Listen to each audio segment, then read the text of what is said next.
கடந்த ஆண்டு அதீத கனமழையில் சேதமடைந்த மணிமுத்தாறு அருவி சீரமைக்கப்பட்டதை அடுத்து 4 மாதங்களுக்கு பின்பு 26ஆம் தேதி முதல் அருவியில் சுற்றுலா பயணிகள் குளிக்க அனுமதிக்கப்படுகின்றனர்.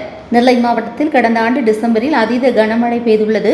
இதில் மணிமுத்தாறு அருவியில் குளிக்கும் பகுதியில் மற்றும் தடுப்பு கம்பிகள் சேதமடைந்துள்ளன. இதனால் அருவி மூடப்பட்டு சுற்றுலா பயணிகள் குளிக்க தடை விதிக்கப்பட்டிருந்தது. இதனிடையே அருவியில் சீரமைப்பு பணிகள் நடந்து வந்தது. ஆண்கள் பெண்கள் தனித்தனியாக குளிக்க தடுப்பு அமைக்கப்பட்டு பிளாட்பாரம் சீரமைக்கப்பட்டு தடுப்பு கம்பிகள் பொருத்தப்பட்டன.